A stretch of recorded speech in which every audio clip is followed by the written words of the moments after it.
हाय, मैं प्रेम सागर सागर मैथमेटिक्स में आप सभी का हार्दिक स्वागत करते हैं।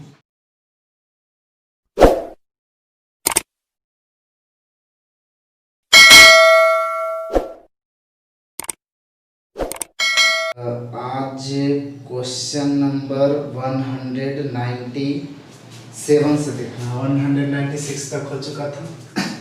तो देखिएगा, कंप्यूटर महाराज से आग्रह है कि क्वेश्चन लगा दिया जाए। तो क्वेश्चन नंबर 197 में कह रहा है कि हीरे का मूल्य इसके वजन के वर्ग के समानुपाती है। तो कह रहा है हीरे का जो मूल्य है ना, इसके वजन बोले या तो भार के वर्ग के क्या है, समानुपाती।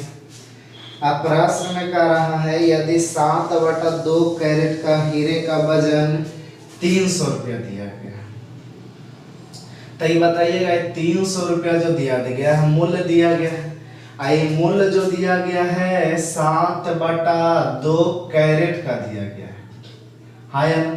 तो हम बोले तो रुपया है तो रुपया का तुलना रुपया से होगा, रुपया का तुलना रुपया से होगा।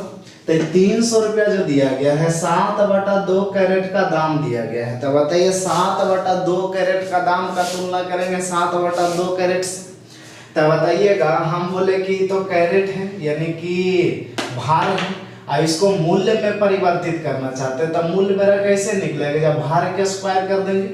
तो ये 7/2 कैरेट का दाम है, तो बताइए इसको जब मूल्य में परिवर्तित करेंगे तो 7/2 के क्या करना होगा, स्क्वायर करना होगा। अभी मेरा मूल्य हो गया यानी 7/2 कैरेट का मूल्य 300 रुपया था। तो बताइए 7/2 कैरेट का तुलना 7/2 कैरेट से। लेकिन यही है कि ये मेरा मूल्य था, लेकिन जब इसे स्क्वायर करने सॉरी ये मेरा भार था, लेकिन जब स्क्वायर किया तो मेरा क्या हो गया, मूल्य में परिवर्तित हो गया। अब प्रश्न में कह रहा है बताइए, क्या बताइए, तो कह रहा है 21/4 कैरेट का मूल्य पूछ रहा है। तो मूल्य में बदलने के लिए भार क्या स्क्वायर करना पड़ेगा, यानी 21/4 तो ये मेरा वजन है, लेकिन स्क्वायर करेंगे तो ये मेरा क्या हो जाएगा, आपका वही हो जाएगा, मूल्य में परिवर्तित हो जाएगा। तो काट छाट कुछ करेंगे तो 349 में हो जाएगा, यानी 300/49, 4 पलट के ऊपर चल जाएगा, इंटू 441/4 16, ई कटेगा 4 बार में, ई कटेगा 9 बार में, 4 से कटेगा 25 बार, 25 से 225, और 225 गुने 3 करेंगे तो शायद 675 रुपया होना चाहिए। तो ऐसा देखिए कोई ऑप्शन है तो यानी ऑप्शन नंबर कितना गया, ए गया। तो उम्मीद करते हैं समझ पाए होंगे। चलिए आगे बढ़ते हैं।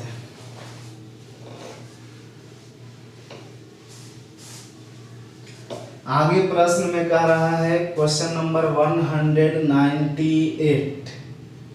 तो देखिएगा आगे क्वेश्चन थोड़ा इंग्लिश में है, 4-5 सवाल वो हिंदी में नहीं लिख पाए थे, रात में नींद में लगता झुकते झुकते कब पता हो गया, पता नहीं चला कब लिखा गया। तो कोई बात नहीं, कोऑपरेट करिएगा। ऐसे सवाल बहुत अच्छा है, आपका सवाल जहाँ से लिया गया है सवाल बहुत अच्छा लिया गया है।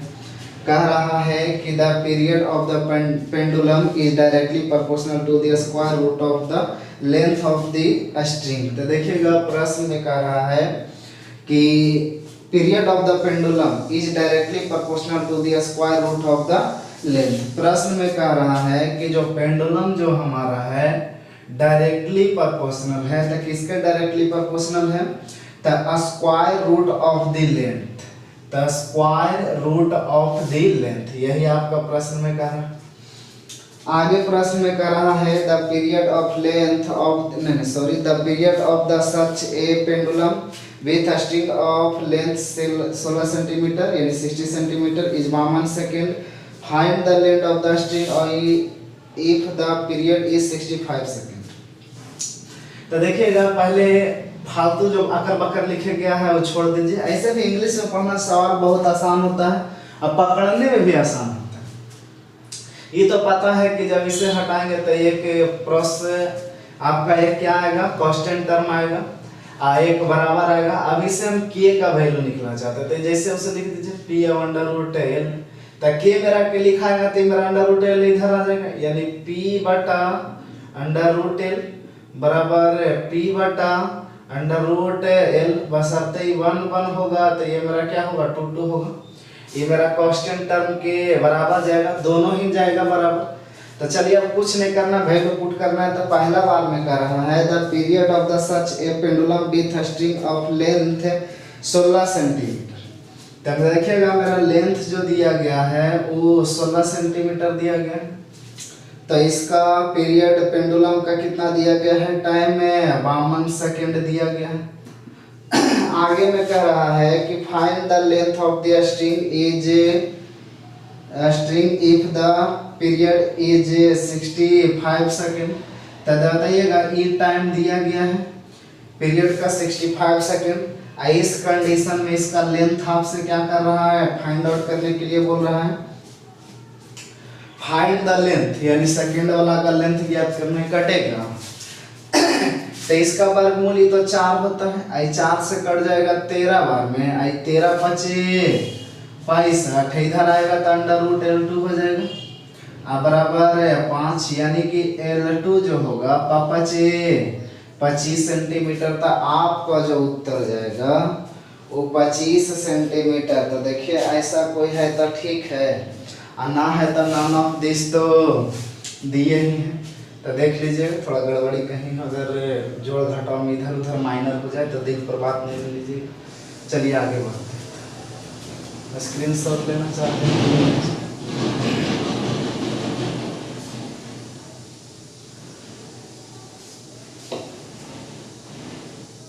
Question number 199। गर्मी बहुत लगता है इस वजह से गमछा को रखना पड़ा। देखिएगा आगे प्रश्न कर रहा 119 में कर रहा है कि टाइम पीरियड टी लिया गया है। तो टाइम पीरियड को टी से इंडिकेट कर रहा है of pendulum is directly proportional to the square root of length. तो प्रश्न में कर रहा टाइम पीरियड को टी बोला गया है। तो टी जो मेरा है बड़का हो गया, तो टी जो मेरा है directly proportional to the square root of length, square root of length. आगे सॉरी कह रहा है length of string y which verb is attached to fixed point and inversely proportional to the square root of gravitational constant। ऐसे भी आप लोग physics में formula पढ़ेंगे t = 2 pi under root LYG। तो वही वाला फार्मूला यूज किया गया है, बशर्ते इसको क्या कर दिया गया है, कांस्टेंट कर दिया गया है। इसे हटा करके ऐसे भी प्रोस्पेरिटी हटाएंगे तो कांस्टेंट आएगा, और t = under root LYG।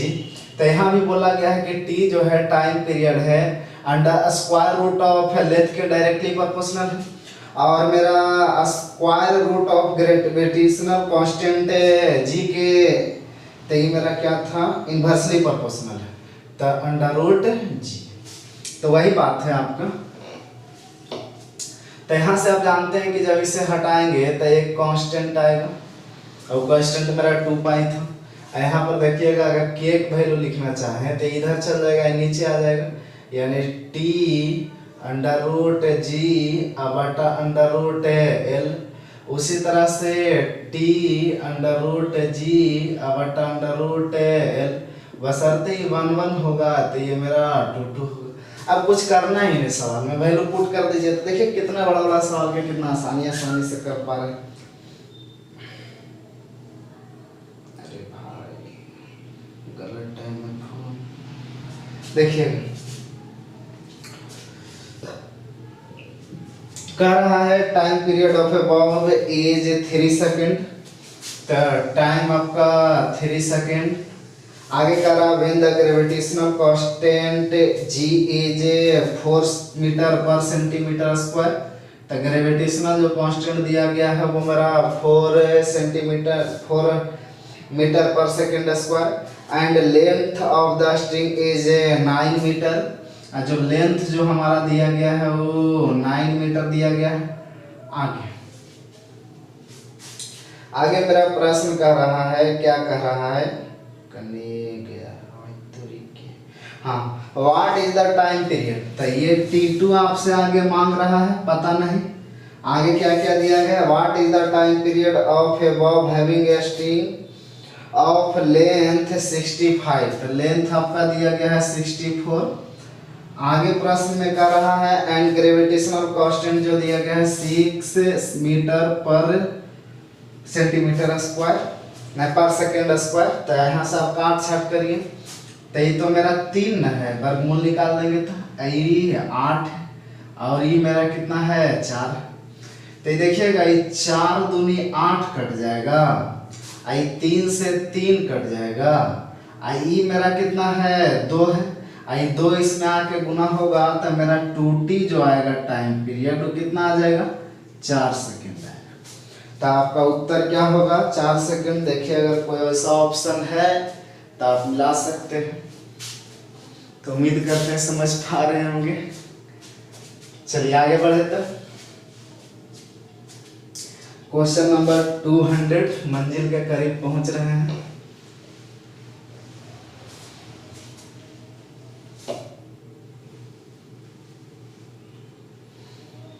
Question number 200 में कह रहा है कि the value of coin values directly proportional to the square root of radius. तब प्रश्न में कह रहा है कॉइन का जो वैल्यू है, तब वैल्यू आपका जैसे 4 रुपया 5 रुपया वैल्यू हो गया। तो कह रहा है जो कॉइन का जो वैल्यू है स्क्वायर रूट ऑफ रेडियस का डायरेक्टली प्रोपोर्शनल है। तो प्रश्न में कह रहा है कि जो वैल्यू है वो डायरेक्टली प्रोपोर्शनल है स्क्वायर रूट में, सिर्फ बोला है हाँ स्क्वायर रूट के, इसका तो कोई मतलब ही नहीं रहता, तब कट जाता। जब इसे हटाते तो एक बराबर आता और एक कांस्टेंट आता, अब अंडर रूट आर इधर भी अगर के लिखना चाहे तो ये नीचे आ जाएगा, यानी भी बटा अंडर रूट आर, भी बटा अंडर रूट आर, ये मेरा 1 1 होगा तो ये मेरा 2 2 होगा। आगे प्रश्न में देखिए कर रहा था radius of a coin is 1.5 centimetre. तो रेडियस जो कॉइन का दिया गया पहला बार में 1.5 सेंटीमीटर। तो ये रुकिएगा स्क्वायर रूट लगता नहीं दिया गया, सिर्फ स्क्वायर की बात किया गया है, स्क्वायर ऑफ दिया। तो थोड़ा हम सवाल पढ़े नहीं, मिसाइल दाग दिए, स्क्वायर रूट की बात नहीं किया है, ओनली फॉर स्क्वायर की बात किया है।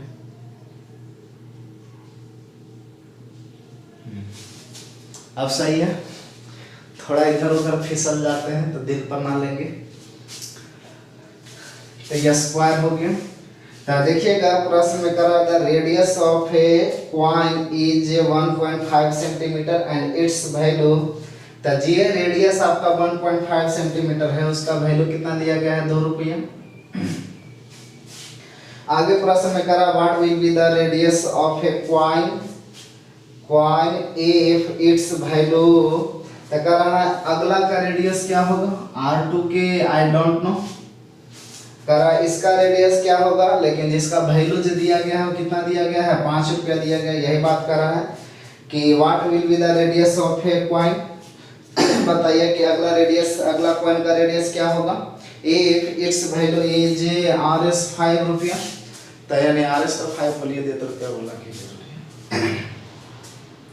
जब इसे स्क्वायर करेंगे तो 2/2.25, अब पॉइंट हटाएंगे 2 का लड्डू चिपक जाएगा ऊपर। इधर मेरा कितना हो गया 5/r²।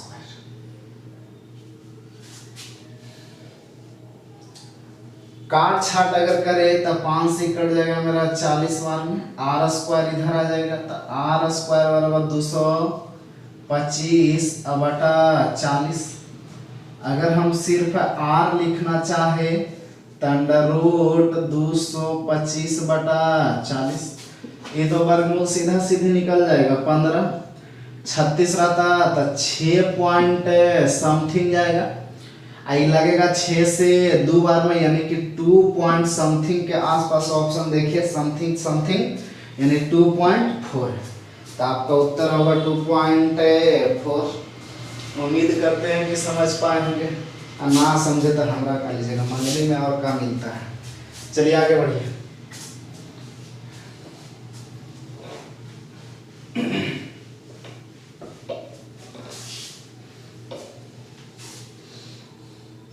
क्वेश्चन नंबर 201 में कह रहा है कि इन ए फैमिली देज वेयर इन पीपुल, तो कह रहा है कि एगो फैमिली है और फैमिली में जितना भी जनसंख्या है उसको n लिया गया। आगे कह रहा है कि the expenditure of rice per month in this family is directly proportional to the 5 times. तो प्रश्न में कह रहा है कि जो एक्सपेंडिचर है यानी कि जो फैमिली का जो खर्च है जितना भी पीपुल है उसका 5 टाइम्स है, यही बात बोला गया है कि the expenditure of rice per month in this family is directly proportional to the 5 times there's square of number. ओहो ऐसा कर रहा है, तो यहाँ प्रश्न में कह रहा है जो मेरा एक्सपेंडिचर है यानी इवन जो मेरा है वो जितना भी पीपुल है ना नंबर ऑफ स्क्वायर के 5 टाइम्स, यानी कि कहना ही चाह रहा है कि n स्क्वायर के क्या है 5 टाइम्स से, क्योंकि पहले ही बात बोल दिया था इन ए फैमिली देज वेयर n पीपुल, यानी कि एक फैमिली में n पीपुल थे यानी n लोग थे, और इसका क्या टाइम है 5 टाइम है। तो पहला का प्रश्न में कहा कि जो व्यक्ति का एक्सपेंडिचर है यानी फैमिली का जो खर्च है वो जितने भी लोग हैं उसके स्क्वायर के 5 टाइम्स। आगे बढ़े, प्रश्न में कह रहा है आगे if the elder son left the family to study in USA, तो वो बड़का बेटा और में है ना वो पढ़ाई के लिए कहाँ जा रहा है USA जा रहा है, क्योंकि यहाँ लिख रहा है प्रश्न में कि if the elder son left the family to study in USA there's was decrease in consumption of 95 kg rice per month. तो में एगो जब व्यक्ति चल जाता है, एगो बड़का बेटा USA पढ़ने के लिए चल गया, तो जब USA वो पढ़ने चल गया तो उसका जो खर्च है वो पहले की तुलना में 95 रुपया क्या हो जाता है डिक्रीज कर रहा है यानी कम कर रहा है। तो देखिएगा मेरा E2 पहले के निकालते हैं, तो बताइएगा E2 में क्या मेरा एक्सपेंडिचर कैसे निकलेगा, इसमें से पहले तो n पीपुल थे, एगो गया USA, तो मेरा क्या हो जाएगा 5 × n - 1 के होल स्क्वायर, ये दूसरा का हमारा क्या एक्सपेंडिचर है। आई प्रश्न में देख कह रहा एगो जाने पर खर्च में 95 रुपया 95 kg का बचत होता है, यानी ये दोनों का अंतर ना 95 kg दिया गया है। एल्डरसन स्टडी इन USA, इसका मतलब यही हुआ कि अगर एक व्यक्ति चल जाता है तो इसमें और इसका अंतर कितना दिया गया 95, क्योंकि पहले ये था एक व्यक्ति चल जाता है तब 95 kg कंजप्शन डिक्रीज होता है, यानी E1 माइनस E2 जो मेरा दिया गया है वो 95 kg दिया गया। क्या अभी पहले ही क्लास में बताए थे इंक्रीज बोले या तो डिक्रीज बोलेंगे, इसका मतलब यही कर समझेंगे कि डिफरेंस की बात कर रहा है, ओनली फॉर अंतर। यहाँ E1 का एक्सपेंडिचर 1 का मान रखेंगे तो 5n² माइनस यहाँ अगर हम रखेंगे तो 5 × n-1 के होल स्क्वायर इक्वल टू 95। एरा जोड़ घटाव धक्का धक मारिए मिसाइल, तो ये 5n² हो जाएगा, एक ही बार माइनस 5 गुना करते जा रहे हैं मल्टीपल, तो ध्यान से a² तो लीजिए अपनी संभाल ही के कर देते a square plus b square minus 2ab के मतलब 2n बराबर 95। ये 5 एक बार गुना होगा माइनस एक बार गुना होगा तब 5n square minus 5n square minus 5 minus minus plus 10n बराबर 95। ये गयो भगवान के प्यारे हुआ। 5 कॉमन लेंगे, 5 दूनी 10 औनी 5 95। ये माइनस 1 है तो उधर प्लस 1, ये मेरा बच जाएगा कितना 2n, तो 2n बराबर 20। इसका मतलब n बराबर मेरा कितना 10। प्रश्न में फाइंड करने के लिए क्या कर रहा था, what is the value of n। वाह, तो आपका यही तो प्रश्न में मांग रहा था कि बताइए कि फैमिली में कितने लोग थे, तो कितने थे 10 लोग थे। तो उम्मीद करते हैं समझ पा रहे होंगे। आगे बढ़ते हैं तो सीधी बात, नो बकवास, आगे बढ़ते हैं। क्वेश्चन नंबर 202 होगा।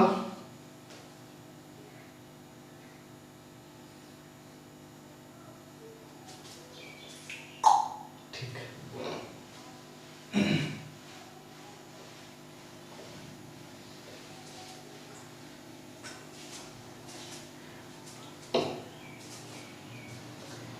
आगे प्रश्न में कह रहा है 202 में कि the price of necklace very directly आज द नंबर ऑफ इयर्स। मतलब कि कह रहा है, प्रश्न में कह रहा है एक नेकलेस है और नेकलेस में जो नेकलेस से द प्राइस, हाँ जो नेकलेस का प्राइस है ना, जब मोतियों की संख्या के डायरेक्टली प्रोपोर्शनल है, यही ना प्रश्न कर रहा है। The price of a necklace very directly proportional to directly as the number of pairs in it. Also it varies directly as the square root of a radius.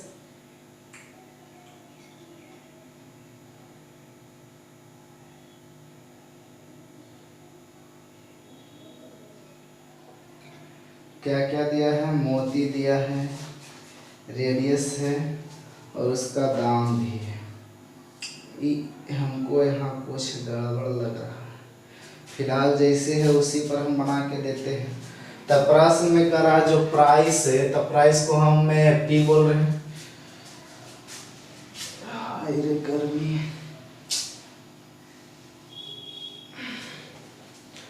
तो कह रहा जो प्राइस जो मेरा है, जो नेकलेस का जो प्राइस है, तो कह रहा नंबर ऑफ पेयर्स में मोती होता है। तो बताइएगा मोती का जो संख्या है उसको n मान लेते हैं संख्या को, तो n के डायरेक्टली प्रोपोर्शनल है। अब आगे प्रश्न में लिखा हुआ है कि 8 vary directly as the square root of radius एपियल्स। तो आगे प्रश्न में फिर बोला गया है कि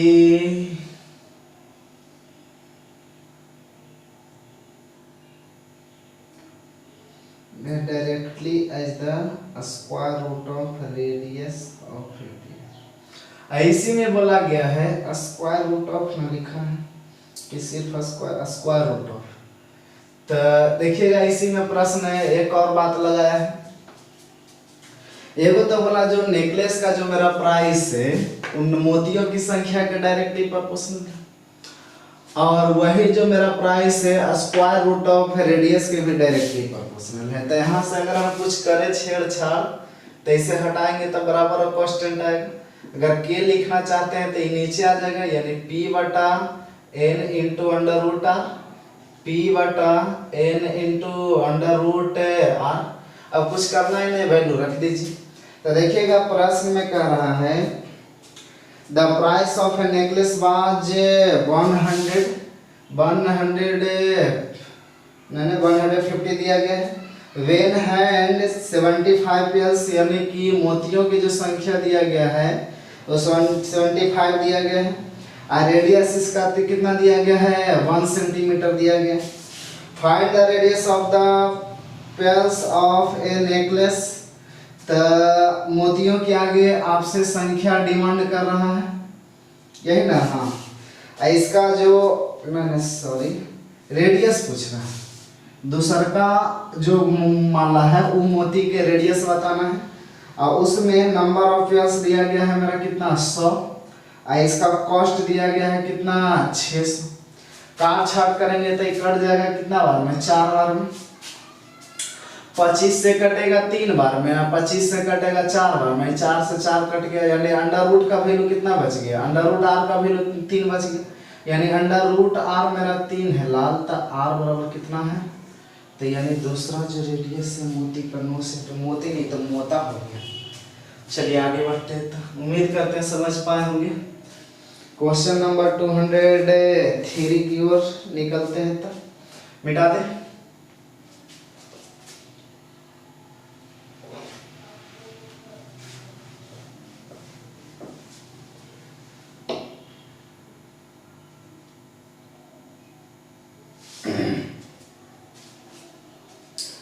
टू 203 में कह रहा है कि the price of a book vary directly proportional as the number of page in it and inversely as the time period in years that have sign since the date of purchasing two books cost the same. रुकिएगा, बहुत लंबा data लिखेंगे। देखिए कुछ नहीं बोला गया, प्रश्न में करा the price of a book, तो जो प्राइस बुक का उसको हम पी से इंडिकेट कर रहे हैं, तो मेरा कह रहा है जो प्राइस है ना वो directly proportional number of page का है, और आगे कर रहा and inversely as the times period, तो टाइम पीरियड को टी मान लेते हैं, इसका जो इनवर्सली प्रोपोर्शनल। अब बचा है कुछ नहीं सवाल में, इसको हटाएंगे तो एक बराबर आएगा और एक कांस्टेंट आएगा। अगर कांस्टेंट हम लिखना चाहते हैं तो इधर चल जाएगा, यानी p इंटू टी, मेरा बटा में नीचे n आ जाएगा, उसी तरह से p बटा t बटा n। अब कुछ करेंगे नहीं, वैल्यू रख देंगे। तो प्रश्न में कर रहा है टू बुक का जो कॉस्ट हमारा है, two books cost the same, तो ये कॉस्ट मेरा सेम दिया गया है, तब p जो मेरा है वो सेम है, तो ये तो p से p कट जाएगा। सेम मतलब कितना, 2 रुपया 4 रुपया 8 रुपया, ऐसे भी हम बताए थे रेशियो में पहला क्लास में कि बराबर बराबर का अर्थ होता है 1 अनुपात 1, 1 रख लेंगे। आगे the number of A page in the first book is triple of the second book. तो प्रश्न में कर रहा है क्या कि नंबर ऑफ पेज जो मेरा फर्स्ट बुक का है वो सेकेंड वाले बुक से कई गुना है, 3 गुना है, यानी ट्रिपल है। आगे कर रहा है if the first book is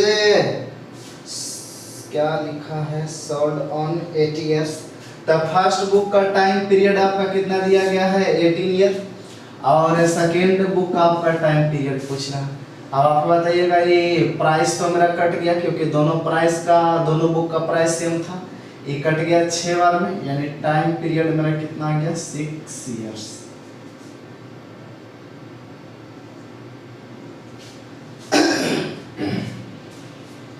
तो देखिए ऐसा कोई ऑप्शन है, ऑप्शन नंबर सी।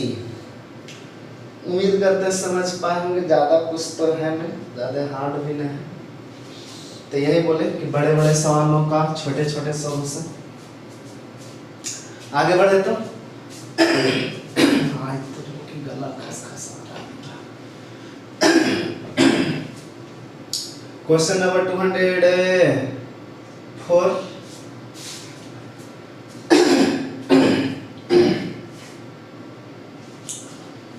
आगे कह रहा है कि distance covered by a train is directly proportional to the time taking. तो जो डिस्टेंस जो हमारा है यानी दूरी जो है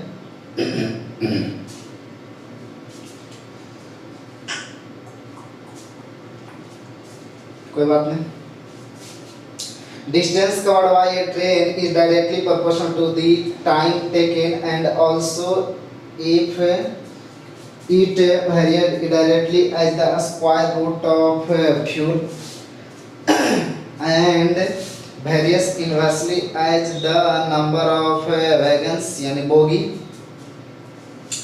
सवाल इतना ही से कह रहा है कि जो डिस्टेंस जो हमारा है, डिस्टेंस को डी से इंडिकेट करते हैं।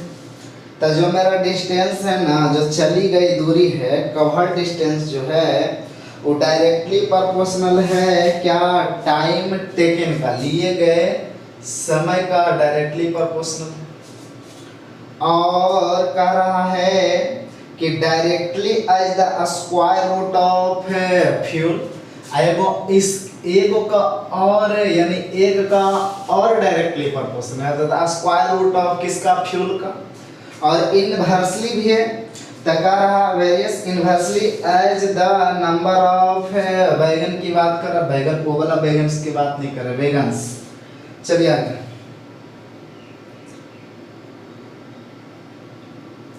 तो नंबर ऑफ बोगी या तो नंबर ऑफ कोच का यहाँ पर संख्या को हम n से इंडिकेट किए। तो ये मेरा टाइम हो गया, ये मेरा नंबर ऑफ कोच हो गया, ये मेरा फ्यूल हो गया, ये कवर डिस्टेंस हो गया। अब कुछ बचा है नहीं सवाल में, आपको पता है किससे हटाएंगे, तो एक बराबर आएगा और एक कांस्टेंट आएगा, ये इधर चल जाएगा। तक कि अगर हम लिखना चाहे तो डी एन बटा ये इधर नीचे आ जाएगा, टी अंडर रूट ए। उसी तरह से एक बार और लिखेंगे, डी एन बटा टी अंडर रूट एफ। ठीक है, कोई दिक्कत, कोई आफत विपत नहीं। आगे बढ़ते हैं।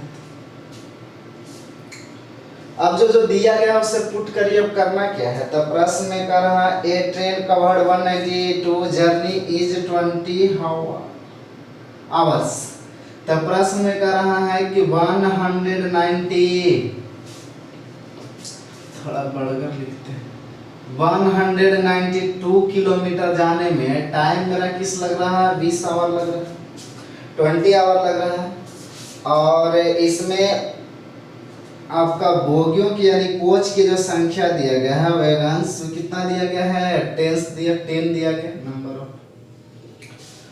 Attach to the and total fuel consumption was 256 litre. तो जो फ्यूल का जो कंजप्शन है वो मेरा कितना दिया गया है, 256 दिया गया।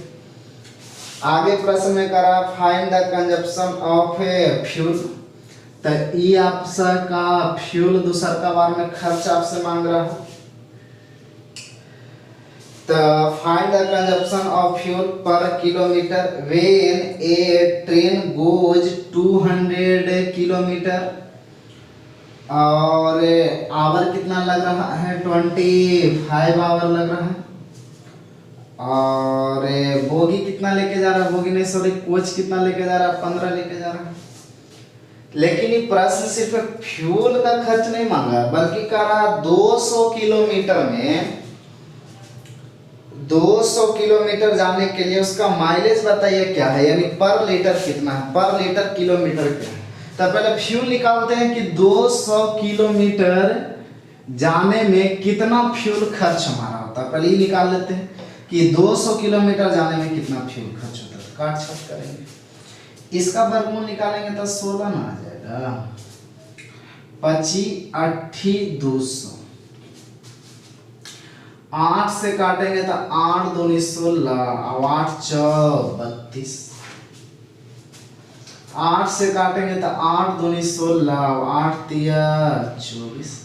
3 से काटेंगे तो 3 पचे 15। अब कुछ बचा नहीं, 2 दूनी और कटेगा, हाँ 1 शून्य से 1 शून्य कर देगा, तो 2 दूनी 4 और 4 पचे 20। यानी अंडर रूट एफ जो मेरा आया वो 20 आया, यानी कि जो मेरा एफ जो आएगा वो मेरा कितना आएगा, 400। तो फ्यूल मेरा कितना आ गया, 400 लीटर आ गया। तो यहाँ देखिएगा ऑप्शन जो दिया गया है लीटर पर किलोमीटर दिया गया है। तो बताइएगा यहाँ से उत्तर जब हम निकालेंगे तो लीटर पर किलोमीटर पूछ रहा है। तो लीटर फ्यूल कितना खाया है, 400। 400 जो फ्यूल खाया है वो कितना किलोमीटर में खाया है, 200 किलोमीटर में खाया है।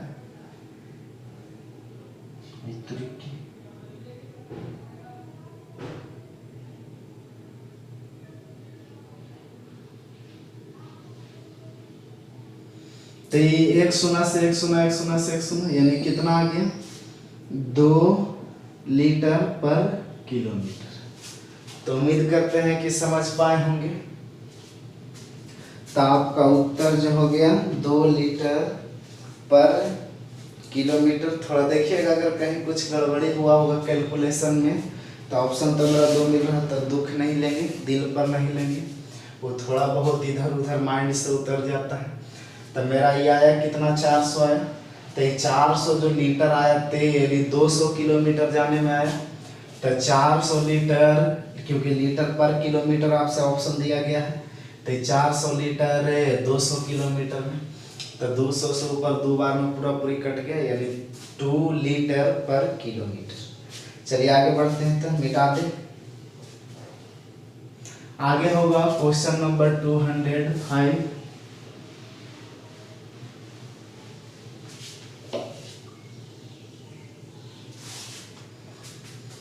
तो आगे प्रश्न कर रहा है, कह रहा है कि एक रेल यात्रा की जो अवधि है, यानी वही ड्यूरेशन जो मेरा है, वो दूरी अवधि जो है दूरी के क्या है समानुपाती और वेग के व्युत्क्रमानुपाती। तो देखिएगा इसमें जो मेरा ड्यूरेशन है यानी ड्यूआर यानी अवधि दूरी के समानुपाती यानी डिस्टेंस के डायरेक्टली प्रोपोर्शनल, बट वेग का मेरा क्या है इनवर्सली प्रोपोर्शनल। वेग को v से वेलोसिटी मान रहे। आगे प्रश्न में देखिए फिर क्या लिखा है कि वेग प्रति किलोमीटर प्रयुक्त कोयले की मात्रा यानी जो क्वांटिटी जो मेरा है पर मात्रा के वर्गमूल के समानुपाती है। तो एक बात इसमें और लिखा है कि जो v जो मेरा वेग जो है ना, वेग जो मेरा है वेग प्रति किलोमीटर प्रयुक्त कोयले की मात्रा वर्गमूल के समानुपाती है, यानी जो मेरा क्वांटिटी जो मेरा है Q वो स्क्वायर रूट ऑफ है डायरेक्टली प्रोपोर्शनल है। आगे फिर लिखा गया है और रेलगाड़ी के डिब्बों की संख्या के व्युत्क्रमानुपाती है, यही भी डिब्बों की संख्या के इनवर्सली प्रोपोर्शनल है। यानी कि v जो मेरा आ गया q अंडर रूट q बटा कितना आ गया n आ गया। तो यहाँ पर इसे पुट कर देंगे अंडर रूट q बटा n, n मेरा ऊपर चल जाएगा। यानी कहना यही चल रहा है कि ड्यूरेशन 1 डायरेक्टली प्रोपोर्शनल n ऊपर चल जाएगा, यानी d n बटा ये तो v के जगह ये मेरा क्या हो जाएगा अंडर रूट q, मतलब वही क्वांटिटी। अब इसे हम सॉल्यूशन करें, उम्मीद करते हैं थोड़ा कॉपी पर नोट कर लेंगे। जब इसे हटाएंगे तब मेरा क्या आएगा एक बराबर कांस्टेंट आएगा, और जब कांस्टेंट हम लिखने का प्रयत्न करेंगे तो मेरा इधर चल जाएगा, यानी ड्यूरेशन इनटू क्वांटिटी बटा डिस्टेंस इनटू n। उसी तरह से और लिख सकते हैं ड्यूरेशन 2 अंडर रूट q बटा डिस्टेंस इनटू n। 2 लीजिएगा 1 लीजिए। अब कुछ नहीं, सवाल जो दिया गया है वो वैल्यू रख दीजिए, आपका उत्तर आ जाएगा। तब प्रश्न में कह रहा है कहाँ गया, कहाँ से है, आधे घंटे में 18 डिब्बों के साथ, आधा घंटा ड्यूरेशन यही है टाइम, आधा घंटा का मतलब कितना 30 मिनट। 30 मिनट में कितना कोच के साथ डिब्बों के साथ 18 डिब्बों के साथ कितना किलोमीटर डिस्टेंस 50 किलोमीटर। 50 किलोमीटर आवश्यकता हो, 50 किलोमीटर की एक यात्रा के लिए क्वांटिटी यानी कोयला कितना चाहिए 100 केजी चाहिए। चलिए आगे बढ़ते हैं। फिर आगे प्रश्न कर रहा है एक यात्रा, ये तो हो गया है। आगे फिर 16 डिब्बों के साथ यानी 16 डिब्बों के साथ 28 मिनट, ड्यूरेशन कितना दिया गया 28 मिनट, 42 किलोमीटर, डिस्टेंस कितना दिया गया है 42 किलोमीटर। यात्रा के लिए बताइए कितना क्वांटिटी यानी कितना कोयला आपको चाहिए, Q2 आपसे मांग रहा है। काट छक करें तो ये मेरा 10 ना है, ये वर्गमूल निकालेंगे तो 10 आ जाएगा। ये 0 से 0 कट गया, 3 से 6 बार में कट गया, 6 7 बार में कट गया, 7 चौके कट गया, 4 से 4 बार में कट गया, इतना स्पीड में, 5 से 2 बार में कट गया, यानी 4 दूनी कितना हो गया 8, यानी अंडर रूट Q2 मेरा कितना हो गया 4 दूनी 8। तो Q निकालेंगे, इधर स्क्वायर रूट है तो उधर स्क्वायर हो जाएगा, यानी Q बराबर कितना आ जाएगा 64 kg। तो आपका दूसरा बार में जो आपका क्वांटिटी जो आएगा, यानी जो मेरा कोयले का जो मात्रा आएगा वो कितना आएगा 64 kg। तो आपका उत्तर देख लीजिए, अगर ऐसा कोई ऑप्शन है तो मान लीजिए, यानी ऑप्शन नंबर कितना ये। तो देखिएगा क्वेश्चन थोड़ा क्या है, सवाल थोड़ा बड़ा बड़ा लग रहा है, लेकिन ऐसा कुछ नहीं, सवाल तो आसानी से ही सॉल्यूशन हो रहा है। तो चलिए आगे बढ़ते हैं।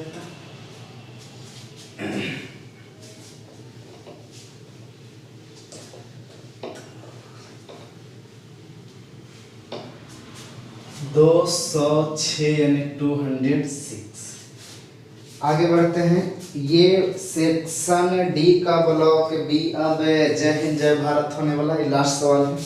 ये छोटा सवाल है, लेकिन पिछला बड़ा सवाल था, आसानी से सॉल्यूशन हो, लेकिन ये छोटा सवाल है, इसका सॉल्यूशन लग रहा है थोड़ा सा पेचीदा जाएगा। देखिए कैसे कर रहा है। एक इंजन एक इंजन द्वारा कोयले की खपत सीधे उसके वेग के वर्ग के समानुपाती होती है। करा एक इंजन द्वारा कोयले की खपत, वही कंजप्शन बोले या तो वही क्वांटिटी बोले, मात्रा कितना चाहिए। तो करा जो खपत जो है उसके वेग के वर्ग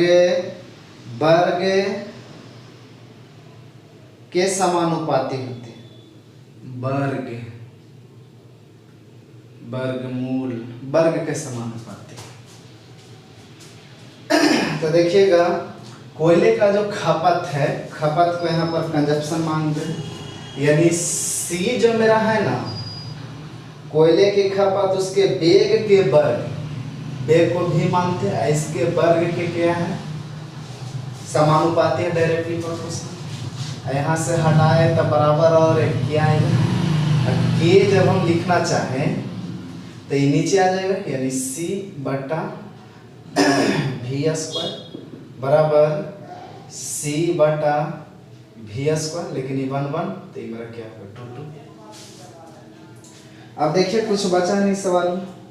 कह रहा है जब वेग 40 किलोमीटर होता है, तो पहला बार में दिया गया जब वेग 40 किलोमीटर होता है तब कंजप्शन कितना आता है 100 आता है आधा। फिर आगे प्रश्न में लिखा गया है यदि कोयले की खपत 50 पैसा पर केजी है, यानी कोयला का जो दाम दिया गया है 50, 1 केजी का दाम कितना दिया गया है 50 पैसा। यदि कोयले की कीमत 50 पैसा प्रति केजी है और दूसरे मामले में खर्च 32 रुपया प्रति घंटा, जरा देखिएगा, यानी 1 घंटा में कै रुपया रहा खर्च 32 रुपया।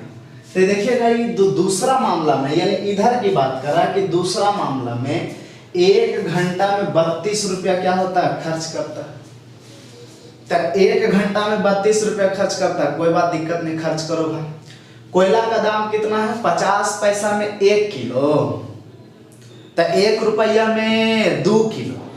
यहाँ देखिएगा लिखा गया है कि कोयले की कीमत 50 पैसा पर केजी, यानी 8 में 1 किलो, यानी 1 केजी का दाम 50 पैसा, तो 1 केजी का दाम 50 पैसा, तो 1 केजी 2 केजी का दाम 1 केजी का दाम 50 पैसा, तो 1 रुपया में कै केजी 2 केजी, तो 1 रुपया में 2 केजी, तो 32 रुपया में 1 घंटा में कै केजी 64 केजी खपत कर देगा। आई 64 केजी मेरा क्या है कंजप्शन, यानी दूसरे मामला की बात कर रहा था, यानी C2 की बात कर रहा था। तो मेरा C2 मेरा कितना आ गया 64। आगे तो वेलोसिटी की बात किया है, यहाँ से आपको V2 को ज्ञात करना होगा। क्या करिए, दिक्कत क्या, सबसे तो आ ही गया। 2300/4 ये 2 शून्य से 2 शून्य कट गया, ये मेरा 64/V2। अगर ये V2 इधर ले जाएंगे, V² इधर चल जाएगा, 64 × 16 V लिखना चाहे V2, तो वर्गमूल जब निकालेंगे तो 64 के वर्गमूल 8 और 16 के वर्गमूल 4, यानी 8 × 32 किलोमीटर पर घंटा। तो दूसरा बार में जो इंजन की चाल आया 32 किलोमीटर प्रति घंटे आए, तो प्रश्न में करा 160 किलो यात्रा में कितना कोयला खपत होगा। तो देखिएगा खपत पूछा 160 किलोमीटर, तो रुकिएगा 160 किलोमीटर में दूरी जाना है, जाना है कितना क्या स्पीड से, 32 किलोमीटर के स्पीड से। तो 160 किलोमीटर जाना है, 32 किलोमीटर पर घंटा के स्पीड से जाना है, तो यहाँ से टाइम निकल जाएगा। तो ये कटेगा 5 आवर में, यानी टाइम मेरा कितना आ गया, 5 आवर आ गया। अब बताइएगा 1 घंटा में कै केजी कोयला खपत होता है, 64 केजी। तो 1 घंटा में 64 केजी, तो बताइएगा कै घंटा में 160 किलोमीटर की दूरी तय करने में 5 घंटा लगा।